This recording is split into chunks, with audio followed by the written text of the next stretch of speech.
So friends, welcome to my channel Rekha Datta English classes. आज के video में हम बात करने वाले कॉन्सिक्वेंटली और सब्सिक्वेंटली।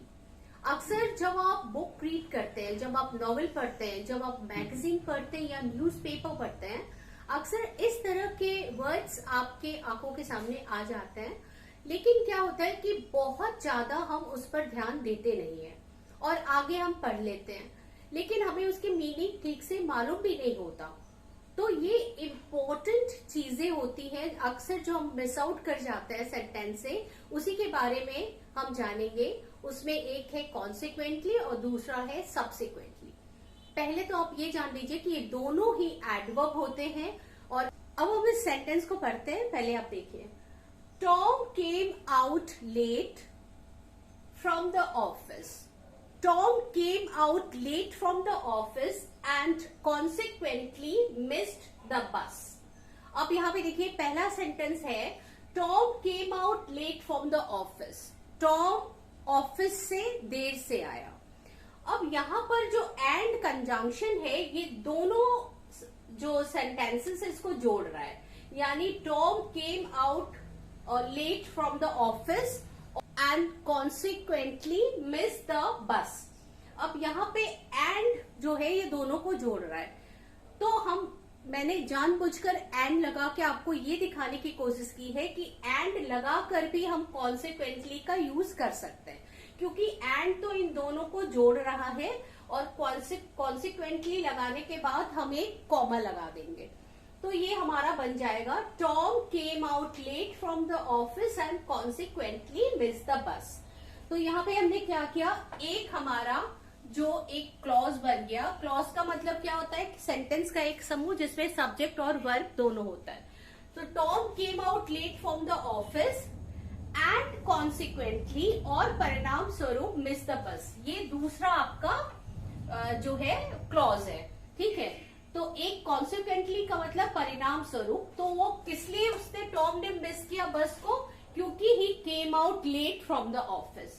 अब यहाँ पे देखिए, एंड को अगर हम हटा देते हैं, ठीक है, एंड को हमने मिटा दिया। मैं एंड लगा के ये दिखाना चाहती थी कि इस तरह के सेंटेंसेस में एंड हम लगाते हैं और नहीं भी लगाते हैं। अगर हम एंड लगा देते हैं तो ये गलत नहीं होगा, और अगर नहीं लगाते हैं तो सेंटेंस का स्ट्रक्चर कैसा होगा। Tom came out late from the office, पहला एक्शन जो कि कारण है बस मिस होने का, और उसके बाद हम क्या करते हैं, एक सेमीकोलन लगाते हैं इस तरह से। सेमीकोलन क्या होता है, ये एक जो है सेमीकोलन एक पंक्चुएशन मार्क होता है, और इससे पता चलता है ये क्या होता है, एक्चुअली ये एक सेपरेशन दिखाता है दो क्लॉजेस में या दो सेंटेंसेस में। लेकिन ये कॉमा से ज्यादा स्ट्रॉन्गर होता है। कॉमा एक लिटिल पॉज लेता है, कॉमा से ज्यादा स्ट्रॉन्ग सेपरेशन दिखाता है, लेकिन फुल स्टॉप से कम स्ट्रॉन्ग सेपरेशन दिखाता है। यानी फुल स्टॉप जब आप लगा देते हैं तो इसका मतलब है एक सेंटेंस पूरा खत्म, दूसरे सेंटेंस से कोई मतलब नहीं है उसका। लेकिन जब आप सेमीकोलन दिखाते हैं तो सेमीकोलन का मतलब है कि पहले वाले सेंटेंस से दूसरे वाले सेंटेंस का रिलेशन होता है, दोनों एक दूसरे से रिलेटेड है, लेकिन दोनों जो है एब्सोल्यूट भी है, दोनों स्वतंत्र भी है, दोनों अपने आप अपनी मीनिंग देते हैं। समझ में आ रहा है। अब यहाँ पे देखिए, Tom came out late from the office, ये अपने आप में पूरी मीनिंग दे रहा है कि Tom came out late from the office. और यहाँ पे देखिए, कॉन्सिक्वेंटली मिस द बस। अब यहाँ पे अगर हमने कॉन्सिक्वेंटली को हटा दिया, परिणाम स्वरूप न लिखे, मिस द बस तो पूरी मीनिंग ही दे रहा है, इसीलिए हम यहाँ पे सेमीकोलन लगाते हैं। तो सेंटेंस का स्ट्रक्चर ऐसे होने चाहिए, पहले वाला सेंटेंस जो कॉज दिखा रहा है, उसके बाद सेमीकोलन, उसके बाद कॉन्सिक्वेंटली, उसके बाद एक कॉमा, और उसके बाद दूसरा वाला क्लॉज, ठीक है। दूसरा वाला देखिए, जॉन फॉरगॉट हिज अम्ब्रेला। अब इसमें मैंने एंड नहीं लगाया, सीधे मैंने सेमीकोलन लगा दिया, क्योंकि दोनों सेंटेंस एक दूसरे से रिलेटेड है और रिलेशन दिखा रहा है, इसीलिए इसको जो है हम सेमीकोलन का यहाँ पे यूज करते हैं। जैसे एक सेंटेंस अगर हमने बोला कि I have a meeting at 9 AM, I need to prepare my presentation, ठीक है।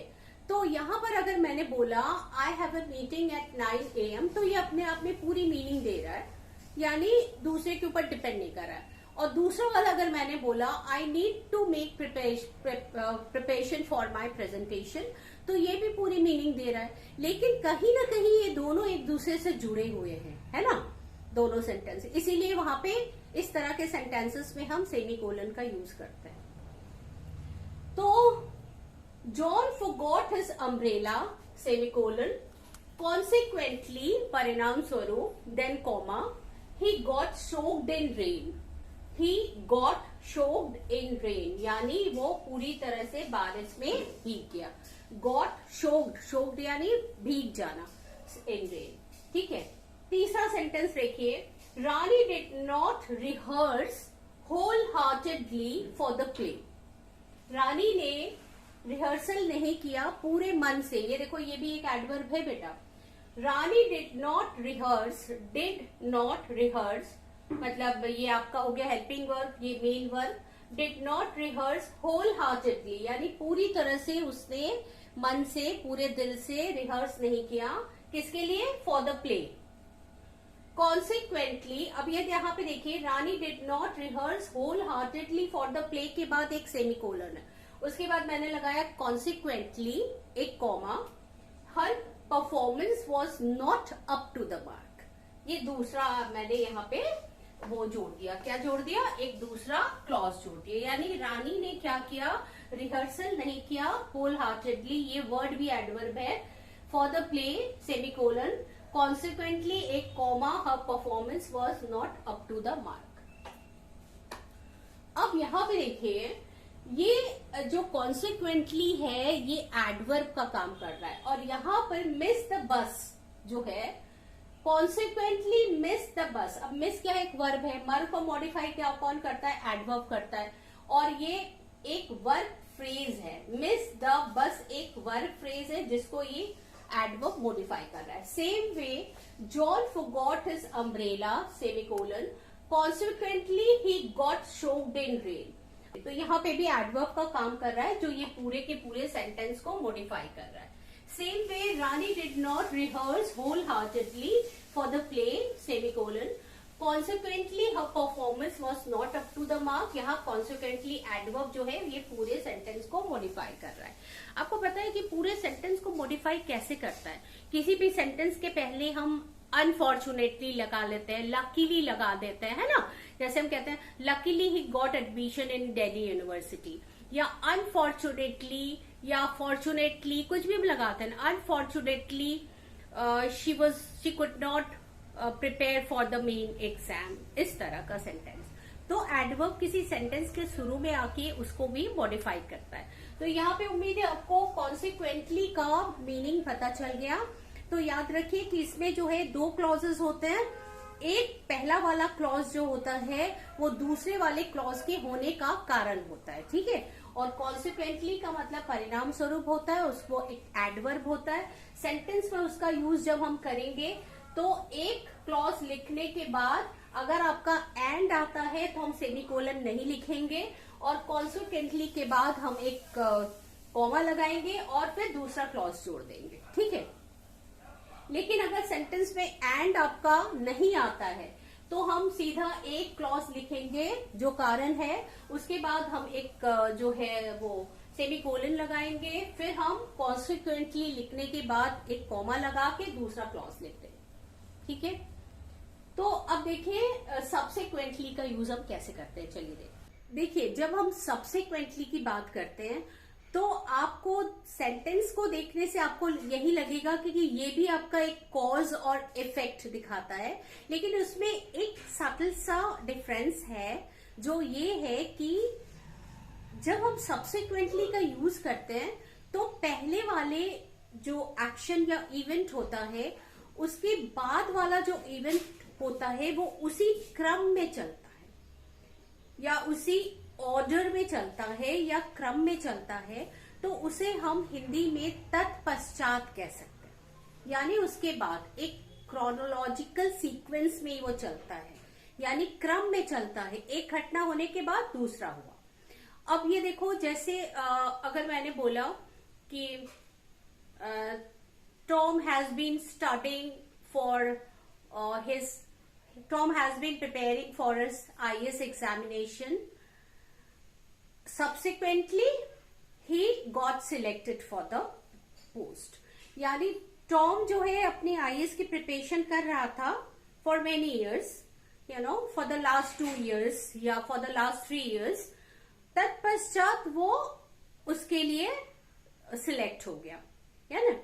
यानी हिंदी में हम कहते हैं या तत्पश्चात. तो यहाँ पे देखो क्या होता है, यानी एक घटना के होने के बाद दूसरा घटना उसी क्रम में होता है और वो पहले घटना से प्रभावित होता है. ठीक है. जैसे अगर मैंने बोला कि Ravi and Sheela they were in relationship for 2 years, subsequently they got married. यानी रवि और शीला जो है वो 2 सालों से रिलेशनशिप में थे और उसके बाद उन्होंने सब्सिक्वेंटली उसके बाद शादी करी. तो हिंदी में जो मीनिंग आता है वो होता है तत्पश्चात.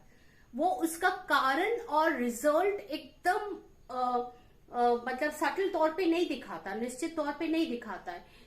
ये दिखाता है कि ये काम जो है एक ऑर्डर में हो रहा है, एक क्रोनोलॉजिकल ऑर्डर में, सीक्वेंस में काम चल रहा है. ठीक है. अब ये सेंटेंस को आप देखिए, कंस्ट्रक्शन वही है जैसा मैंने आपको कॉन्सिक्वेंटली वाला बताया था. तो वो यही इस तरह होगा. The team one the championship. Team ने जो है चैंपियनशिप जीती. अब यहाँ पे देखो मैंने क्या किया, एक सेमीकोलन लगा दिया. अगर यहाँ पे हमें एंड जोड़ना होता तो हम यहाँ पे सेमीकोलन का यूज नहीं करते. ठीक है. The team one the championship subsequently, यानी इसके बाद तत्पश्चात एक कॉमा, दे वर सेलिब्रेटेड एज हीरो.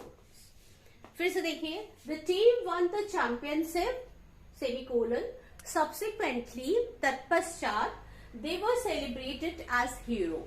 उनको हीरो की तरह उनका सेलिब्रेशन हुआ. ठीक है. अब मतलब टीम ने क्या की, चैंपियनशिप जीती, तत्पश्चात क्या हुआ, दे वर सेलिब्रेटेड एज हीरोज. अब यहाँ पे देखिए, the team lost their star player. एक टीम है, किसी टीम की बात हो रही है जो उसमें जो स्टार प्लेयर है उसको जो है चोट लग गई. The team lost their star player to an injury. एक इंजरी हुई. उस इंजरी में क्या हुआ कि टीम के जो स्टार प्लेयर है उसको टीम ने गंवा दिया, मे बी कि उसको हटा दिया गया. The team lost their star player to an injury. इसके बाद आपका सेमीकोलन आ गया. सब्सिक्वेंटली एक कॉमा आएगा, देयर परफॉर्मेंस डिक्लाइन. उस तत्पश्चात क्या हुआ, उसका उनका जो परफॉर्मेंस था टीम का वो डिक्लाइन होने लगा, यानी गिरने लगा. तो the team lost their star player to an injury semicolon subsequently their performance decline. तो यहाँ पे सब्सिक्वेंटली का मतलब क्या हुआ, तदनुसार या तत्पश्चात उनका परफॉर्मेंस गिरने लगा. ठीक है. सेम में देखिए, the stock market experienced a sudden crash. बात हो रही है एक स्टॉक मार्केट की, तो उसने एक्सपीरियंस किया क्या, अ सडन क्रैश. यानी स्टॉक मार्केट में अचानक से एक क्रैश आ गया, एक गिरावट आई, एक जैसे स्टॉक मार्केट में होता है, आपको पता है. सब्सिक्वेंटली तत्पश्चात क्या हुआ, many investor lost a significant amount of money. जिन्होंने जो इन्वेस्टर्स जो थे उन्होंने जो पैसा लगाया था उनमें क्या हुआ, एक महत्वपूर्ण जो पैसा था उनका, काफी मतलब बड़े पैमाने पे जो उन्होंने पैसा लगाया हुआ था उससे वो क्या हो गए, उनको हारना पड़ा. The investor lost a significant amount of money. Significant क्या होता है, इसका मतलब महत्वपूर्ण, अमाउंट ऑफ मनी. तो कितना पैसा उन्होंने लॉस कर दिया, एक बहुत बड़े जो इन्वेस्ट किया था पैसे का भाग उसने उन्होंने लॉस कर दिया. तो यहाँ पे तत्पश्चात का मतलब हो गया. तो यहाँ पे कॉन्सिक्वेंटली और सब्सिक्वेंटली का जो मैंने आपको आज एक्सप्लेनेशन बताया, उम्मीद है आपको उसके बारे में पता चल गया. इन अ नटसेल मैं फिर से बता दूं, कॉन्सिक्वेंटली का मतलब होता है परिणाम स्वरूप, यानी पहले वाला एक्शन जो है दूसरे वाले एक्शन के होने का कारण होता है और वो परिणाम दिखाता है, परिणाम स्वरूप। और दूसरे वाला सब्सिक्वेंटली क्या होता है कि एक घटना होने के बाद उसी क्रम में आगे चलकर दूसरा घटना होता है जो पहले घटना से रिलेटेड होता है। ठीक है, तो इसको तत्पश्चात हम हिंदी में बोलते हैं। तो आशा करती हूँ कि आपको मेरा वीडियो पसंद आया है। इसे लाइक करिए, सब्सक्राइब करिए और इसी तरह के 2 सेंटेंसेस बना के अगर आप इसी तरह कमेंट बॉक्स में लिख के भेजेंगे तो मुझे लगेगा कि हाँ आप अच्छे से समझ गए। Thank you so much.